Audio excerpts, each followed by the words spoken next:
your life was a book, what would the description on the back cover say? Welcome to No Small Life, where we help you create a life you love no matter what you've walked through. Your life is not small. You don't have to live it that way any longer. We are Chris and Megan Ria, and this month we're focusing on our souls. And we're talking about living a story that you love. I want to pose this question to you. If your life was a novel, right, what would the back cover say? What kind of description would be written about your story? This month we've been focusing on the 5 elements of living a great story. We've already covered characters and settings, and this week we're diving into the plot. If you're like me, when I'm looking for a good fiction book or want to watch a good movie, it's all about the plot. Absolutely. What's the storyline? What are the set of circumstances? What is it about this particular book that makes it intriguing? You see, the definition of plot is this: the plan or storyline surrounding the main characters. So no matter where you find yourself in life today, I can promise you one thing: your story is not over, and your life is not small. And so we want to give you a few simple ways to start thinking about the plot of your life. The first thing is this: start at the beginning. Start at the beginning. Makes sense. What were the circumstances that you were born into? Okay, so maybe they were ones that you grew up in a really loving family and they just gave you a great start. Maybe you were born into a family of chaos and a lot of pain. You know, maybe your parents were extremely financially successful, or opposite end of the spectrum, you grew up, just wondering where your next meal came from, or somewhere in the middle of middle class is where you found yourself. But what were the circumstances that you were born into? Next is what choices were made by other people that affected your story. Okay, so the decisions that maybe your parents, siblings, friends, even like your school or your city, what were the decisions that others made that impacted your story? The other characters. The supporting characters, if you will. Okay, then there's the choices that you made that impacted the direction of your story. I know I've made some crazy ones. You made a few choices. Some things to think about is, when did you learn what you were passionate about? Yeah. Right? When did you discover that you were really passionate about sports, Chris Ria? Very early in life. Very early in life. When did you find out that you were really passionate about cooking or theater or fill in the blank? When was that moment for you? Another thing to think about is, what supporting characters, did you choose to associate with? Who were your people that you chose? And then you got to think about things like, where did you work? Where did you decide to go to school if you were given that choice?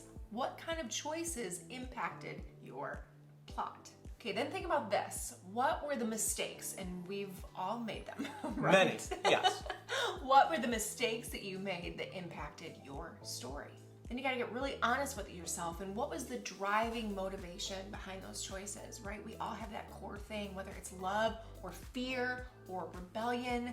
There is zero shame in your past mistakes here, friend. The important thing is, we just wanna be honest with ourselves, because once we know what's driving our decisions up to this point, we can regain the power of having control over the narrative going forward. Then think about your life. What was the adversity you had to overcome? How did you rise above it? Or how are you rising above it? Because we all face conflict in our lives, pain, different life trials, and we got to figure out and identify how that affected us. Number 2 is develop the messy middle of your story. Whether your life has gone according to plan or whether you've faced some serious detours, your story always has a middle. And that's usually where you are right now. Everything that happened in the past has led you to this point in life. So what's going great for you right now? What's your biggest struggle? What feels messy and unsure?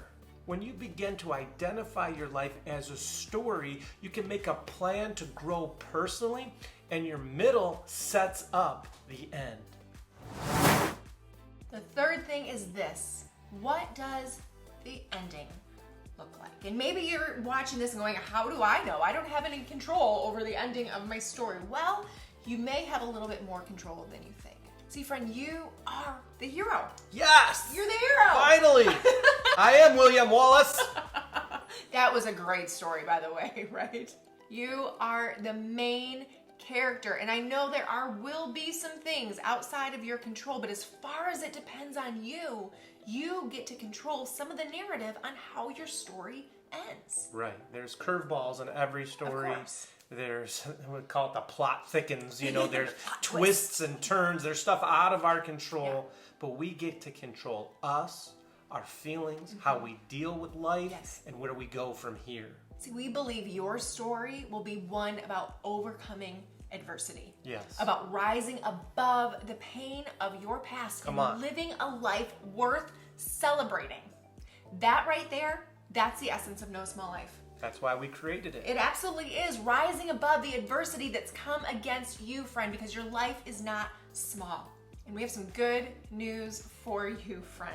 The good news is this: the plot is never the end of the story, right? The plot is never the thing that actually defines the character.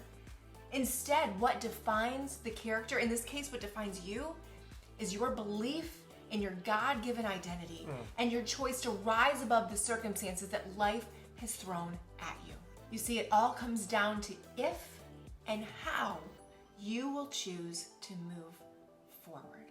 The road you walk probably won't be a straight shot. It never is. It zigzags everywhere. But is that ever the case with a good story? No. Whenever you watch a good story, there has to be conflict. There has to be something that happens to the main character that makes you want to root for them. Right. And makes you go, oh no, right. I can't believe that happened to this character. I don't want that to happen. Why did that have to happen? And then there's a turning of the chapter. But I can promise you this: if you lean into your plot and all the conflict that comes with it, trust me, we know there is conflict. So much. But if you can learn what it's trying to teach you and determine, make a choice, say, I'm going to be a better version of myself on the other side of this plot twist, you can be proud of the way that you navigated this chapter and the next one. We're rooting for you, hero. We are rooting for you, main character of your story. And we would love to hear in the comments below, what do you believe the plot is in your story?